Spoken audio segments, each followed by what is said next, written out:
fa emfaso ene eisra ewo ekunafo ni nyanka ehwem eisra be na wo saade be nim se wo hwe ekunani anase wo hwe janka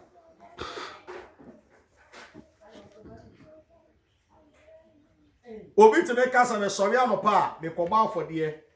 me cheniema me yese ebra wo be kwa akodi dwa begu o kitchen anase udidi na owurafi okunani anase ejanka no na tresa wa kasa no o block blessings isra e wo so side na onwe yankofo bi so onyankopon ani yede eku omo ho eti o kristo ni bia ofa sankofo ne to omo so se obehwe omo shadi par wa bra botimi yede eye from eti we o kristo ni na pese wa bra botim na wo dare e wo hiramu a fa kunafo ni nyanka eto akoma so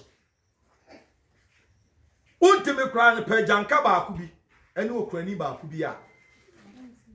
sadi par no abreni abribia no wo ho a obetimi aye na ye ana obetimi aye den akan no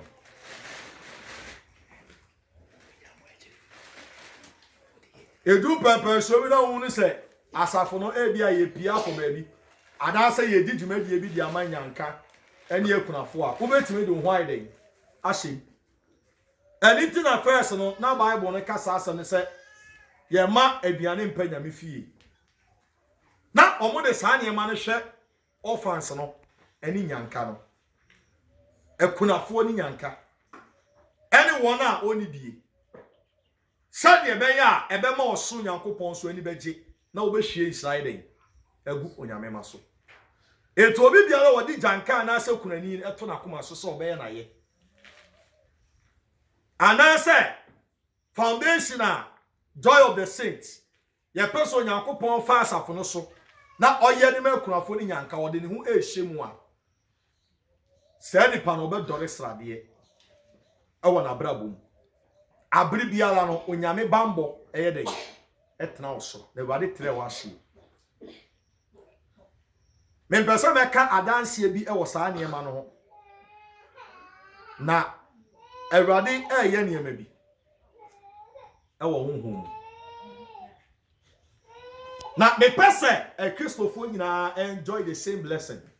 etu na mi bie sa kin so de a che so won so ifi na ekwe say joy oba say unu say ye digumadi ma nyanka ne akunafo a se pa no kwa na benyamo kekra na benyamo kwa na benya papa enyankafo ne akunafo no yenso ye pese ye de ho ye den ehyemu bi na biri bia soso no obọ mpa ya makan ye me pese wa de fam su bie uso ena na gena me bọ mpa isa na wa de e ka chem say ma me pese saadie we ya maka to so no na maka no oyo manenye part of the church as a whole ministry. Et said ye will be a soul name and can you for your day and quantity gumo. Fire one of your greatest mission. Nasha sanko for na metre washi. Na meme inshiran so swide abasa aseso. Hallelujah. Etu yo Kristonia. E wasa o me jankan ye kunafo e da wakoma so. Udidi amedidi nja sanko for no. Sikabia nyame dia ma obia no okunani bi de ka ho edu time bia unso te bi de afodie bi ko altar ne so papa me pesa me bebo nyanka ne akunafo afodie ni bi abre bia boboko mkotodie no so mon kan me ye saka sa gift na ye bebo so mpae ye saka usika no ye bebo so mpae na ye be koso so aboa ma akunafo ani nyankanfo nso no Syria eden asoma funuma na Awurade de hu Israel eden abre etu pesa odore a na opem kwatenten ope bambo ope se asase we so ade bia wonsa be so bi adore a ema ekunafo ne nyanka hwe empa ho eda Yeah, first scriptures no yensua de bi wo. Ehwe asem bi Moses nwoma no. Also say Deuteronomy. Chapter 24. Verse number 19 going. Atifi asem se Misrim ahoho bi. O say Sense subie. Genesis chapter 9. Deuteronomy chapter 24. Deuteronomy chapter 24. Verse number 19. Verse number 19. Atifi asem se Misrim ahoho bi. Misrim ahoho bi. Kan. Se wotwa waduane wafuo mu. Ewade ka kire o mo say so mo twa waduane tie o. Wa wote atie bebre wa ha mo yafu. Bebre wa nso a nyame adom ebi ma bie stores. Umie stores so a. Enuane ye den. O ha ewade timi hira wo nuane mu. Enye aduane nso a wo ye adwuma ebi aye aban adwuma boso me so a wo di akachia. The moment I was somewhere kind of pain, the kind ujankebi and ekrani. Now say joy of the saint for the ato mo so me hwe nyanka na ekrafo nti no. Me dia afodie bi ekodua altar no so. Na yeso akoso nyame nipa na sene. Se de be ya abri bia ni so ade mu na asafo no de asi wo. Ebetimi akoso aide enyini. Eyame no mu mienu nyina na ye be hwe ekunafo. Menye pesa minkum nya na menko me mfa nhira. Etie bia na wo ya badwuma na bosom ya so ehesa wo kan kunani na wo sa bosom ya so ma me nkodua bibi wo altar no so nyame nipa ni twa na hwe altar no so a ne setini aso bibi mu na omo nso atimi aboa manyanka ne akunafo ayeden etimi enya omakoma so ade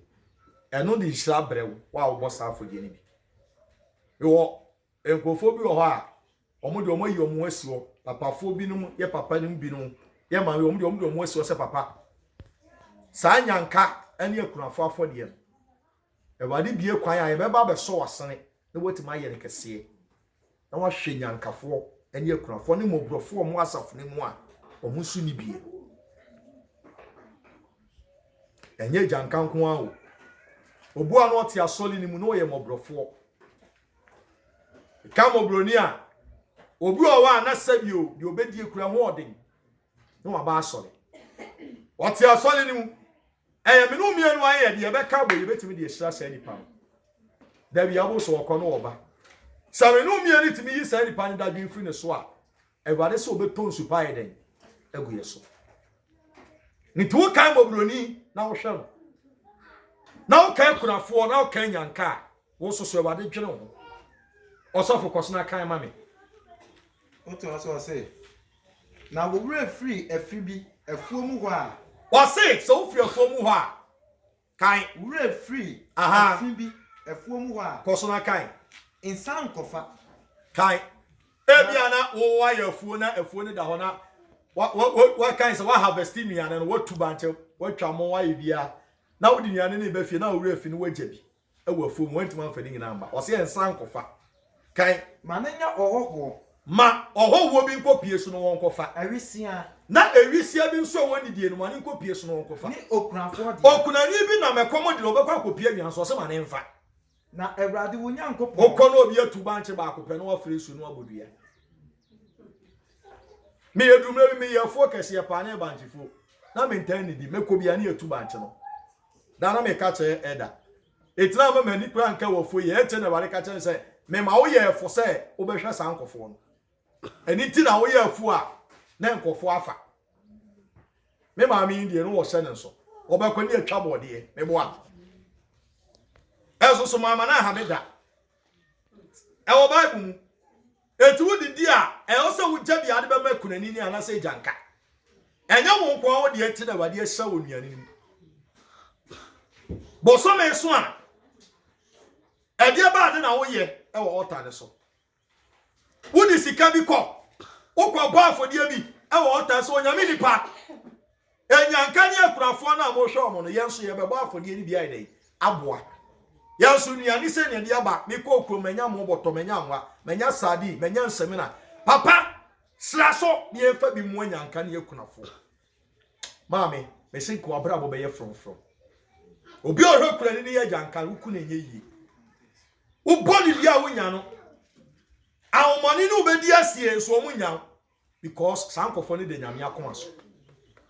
osofo kan ne enko na Awurade wo Nyankopɔn ɛhyira wo wo nsa no adwuma o se eba sa na wo sa nipa na wo hwe kurani ne agyanka no wo nsa no adwuma nyina be from etu wo jibo so ya katu osofo anya nkwa wo de yawo jibibi film na fa kɔ altar no so okwa aka che prophet say sika me de bo afode e de aboa orphanage and widows na mo hwe wo ye so say scam ne ye bo mpae ne ye de tone e ma ne ye de che kunafo a ba bia wo so ni hye ne bi be de e be kan because eyamenu mi odi ne betinya ka bom ni ahwe sa nkofo no ye wa sofo bi bebere omo ye selfish omo nche sa ne mawe asolifi duwo se sofo no kwa na oye na wadi isra no kwa na asole ma ne di hia dabi oba joy a enye person nkumia sa ya bo so bi akati adwuma a hu se percentage bi o every month bi ade be konya be fi o wo ya afuo wo kwa kwa fa no ba ya hu se miane bi o wa nya ni nyina ena ya wo dia wo di bi be konya me fi na yetimi dia hwe kunafo ni nyanka obitimi choose ka kese bi skani nyina anya wo dia aya me pese me kan se bi ada me bo afodie bia no ana me yesa kunafo na ye no Nyankopon so ebie soro ma me na nse na ka bi da me so pa America krei am start kunafo ne nyankafo yin ewade yi kani nyina firo na so me start ku ha se me bua nyanka ne kunafo no endi bo so me eni na wotwe mensa ada no mo be bompa ye gu store ho omo se wade mbie kwan ma the free kwan no be fresh of mame na ska bia wo dwene ho dan no so sa me ho dan a me dem a me dwese time aso na dwene ho afode ne wade afa ye dan na ire so mo so betua kan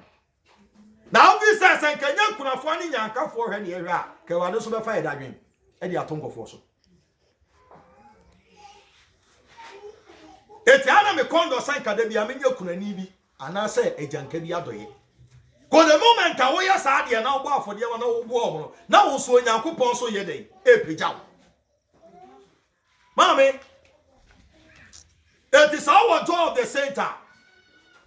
aye dia ni afode e bo manya nka ne akunafo no fa ho ye den fa ho sem na hwe de obra bo be Bese Awurade ya ade bi na enche wodu ani wa be hunu se Onyankopon nya nipa no wa ide wadi atoro Awurade ya ade bi ebisa wo ha ma ekurani ni janka aforebo ehia bo so me so na wo je wa ban esika anasa wo je wa keto ye adwuma bi afato ti se every month oso di sika be kwa akobo anya minipa no e wo sa foundation mu na abra Onyankopon e fa asafo no so ye sa de no na wo so de wa ho de ebo sa foundation no na wo so no wasefo ye den etere menim die Nyankopon fa so ye e ka se me ka dance ye wo sa de no me ka kre ya wo ye mehyew menim asama America ohunu na wo ti ase na de ho hyemu a nyame be pegya wo kofo bi akodi akonto wo sen ka ba na akoma ko mani but omo ntimi inform nse nyanka ene akunafo afo de boni ebu okwa mitimi kan wasam kire bi no omo imsa me kan kwa asase we na ma for the boss na ba de asase e sha asori nsa abri bi amepo afode ama nyanka ne akunafo bi Awurade lift ma de bi mame obos wa yi ha bi afiri ho aha bi a wo de no wa yi no ato akone eto Kristo ni bi a wo di nyanka ni kunani ho no ene mo bi hu form abri bia ne se ne pa na ne dadwe de Awurade so ti no se nyame so mpa ne so obi be hwe kunafo ne de ene nyanka omo hi Awurade kan yanko sa wo pre wumbudua aha insane nkwatwe so mano nye ohoho aha awisia aha ne okunafo na se ka wo mu aka tetere kwa so oye afuo kura no a anka fo no mu no baye ni nyina no ka wo nyusu ni nyina ka wo jabi ni masa ankofo obi ya bro 20 acres obi twa mu nyina no akoton ba kokura ni wa odi be kwa akobo afode amajanka ba kokura no odi be kwa asori fio se osofo diwai na mobromfo aduane to amomfa mo wo onye bi da obi tibi ya afuo for so many years emu no ba obeton aton onyi ba ku se bode betem on chasa won tom mo back on ye bibi kwa sa ye we de me de kwa sorry fi on edu so mo bonyankafo de a omotimi ni sa na ma ni bi so aiden aboa wo oya sa abri bi e ma wushira aiden ekwa echi the Bible said you odwiri onya omobruni hu no onyankopon hu ni mobo kan I say aha na okay say what ubobe aba oti ubobe aba insani nkodi impepe aha manonye owo erisia sa ni okunafo dia wakwati bobe no so aba ni bia na wanti ba antie anwete so omo ye ntosi na isa na ma no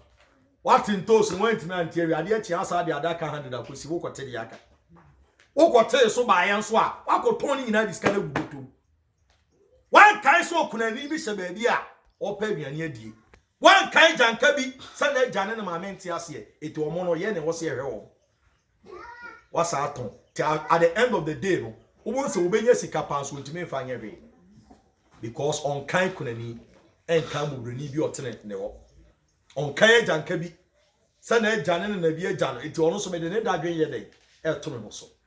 na kai say wo ye akwa Museum asase so kai entina mewe hye wo say di asem yi so enti ka wo bia wo akwate bia na enkonua so bia ro wo pese enkonua ni firi wo so a anka se wo ye kunafo ene hwan mobrunufo adoye king secret wo bia so no wo spiritual bondage mu nyama bia tekere wa brabo ko same no mo nkwa aso mo obi a wo ye slave no o sa akwa afode ono nkwa aso mu felo asefo anidi onya bibi enso so ni nyina mu no wo te se wo pese mu firi sa akwate bia enkonua ni mu na mu firi felo ase na wo de mo ho de ya ene sa ase de na mde ma mo nya dey muni so na te se wo pese wo de ho abrabo mu a e wo se wo makunafo ni nyanka hwe e da wakoma so abrini abibia no bonefo ni hihye bibi fa ho enya dey enyina e secret pa e di so ba ba afọ dia osofu ima foundation a wa bia wo de bo nyanka no aha asem we bye I am a twin mu na ho mami kai the chance mo Deuteronomy chapter 10 also say verse number 18 no aha okay o say bu aten aha ma ewisia ni okunafo aha na odo ohoho ma no aduane ni nkata ho tie ubu aten ebo okunani anasa hwan ya ewisia anasa ewisia ni ohoho ane ohoho a o say na ma no aduane na sa o ma okunani ni ohoho na aduane di a ni nkata ho na sa o sa be tontoma eti na toda yeti be tontoma se ye de koche kunafo on pam ntoma ne famfira etu ti be kata okunani ho a kan sani pano o si Isra enem amen eti wan ka sa o starting sa wo di nyame na aso no emprado do he na waton ntoma kra de akoche kunani bi anasa janka bi ata de acho bi sa apai da bia wonwere wo de no amen ya pri bebre nso ye sanka because ye hunu se ye be ma nyanka ne akunafo ayeden ada yakoma so de wo hwe okunani anasa o janka no sa ni pa no oso obedore bobe kese Canada scripture no ye Moses huma etosu mienu aseme no kai Exodus chapter 22 Exodus 22 verse number 22 also say aha Monshe okunafo ana ewisia biara so kana man se okunani anasa ewisia so monse o mabrabo so kai se wo hye won so so wo ya wa ade so obetiti okunani anasa obi oye janka na osufre me pe na se sa okunani ni koni nkotodwa ni no wotiem se wrade se na so asi ede ye me a tie na metie won o so obetie sa okunani no na mabufuo anu na abufu anu wo se wo de bebre wo se nipa na me den kranta makun na obekun tentem ene nti na so obi po enyanka ne akunafo afode no a aya nipa ni kumu eden because okunani ni koni nkotodwa no obo mpaya o se awade ye ntem ye den etie na moyire no ma dane okunafo enti wa wonti menya sa de ne ma okunani no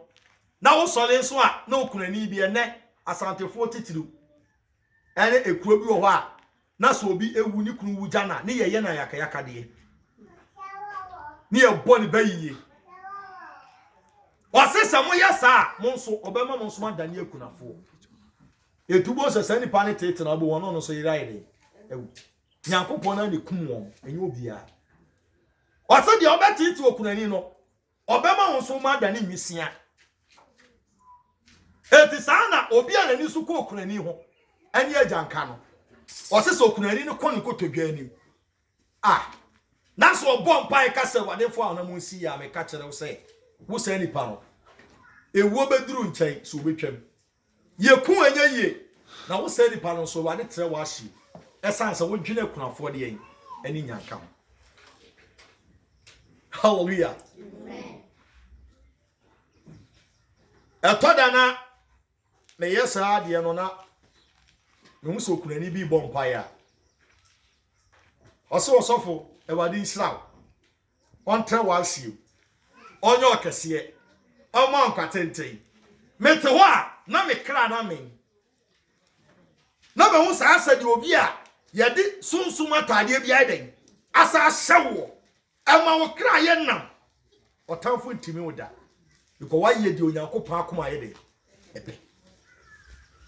de dusi abo afode enka so me metwan ama efie mienu aba first one so say at least every month dia mekwa akobo afode o altar so nye dia hwe kunani cause udidi na sa woda kan okunani na kan ojanka na kan mubruhufo na onyankopon so be ma won so wo how e da so aide afio so wade fa sa kwan so bie kwa ye woni padu ho a otimi di problem bi ba wadi problem ni bedu ya pese kona ko bonyanka afode na no ye mada ba ko okru bi so pese kona ko bonyanka afode Ose papa ma send seed bio we person wo ya ade ma nyanka ene ekunafo to the faka akro anya ni nyina na mekoto ade o ebu ana me call orphanage ebu also to be security abonten me test ni na akopem se besa to afro ka ba ebe di 2 days na nipa ne saka na busade eti oni ama bebe wa me ha me won konkotonya nim keka bebebe o me nya ka che nipa se eno bonyanka afode na odididi etache na menya efa sika no ekonkotobi anim na nso boso mpan na me de koya aye makunafo a sa ni pa no saka obusade wade afa sa nyanka ne sa kunafo afode so ama nipa bebre edi mintime nkan kofo bebre amudo o ma samba say joy sofo no ya ade o ena so enya sofo na ya ade o eye because say de de asi a wo se behwe nyanka ne akunafo eti abri bia wade ma yen pai boye den edu nani eti efi kura ba ho a na awade akai okunani ne mpai bo oboso watie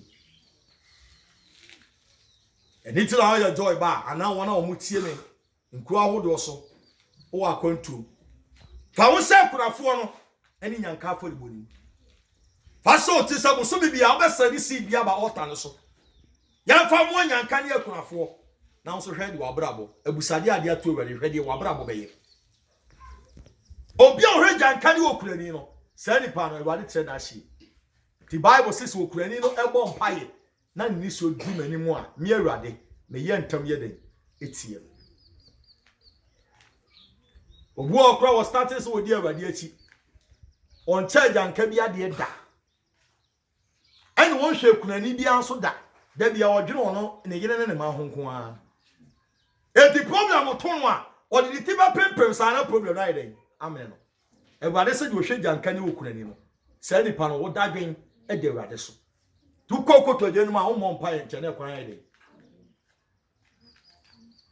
tu wo so sikidie nti a ye bia no ye bom pa ne kasa wo di problem ma na ewade asolve no eno na me kire wo eye because of ekunafo ni nyankafo na ye hwe wo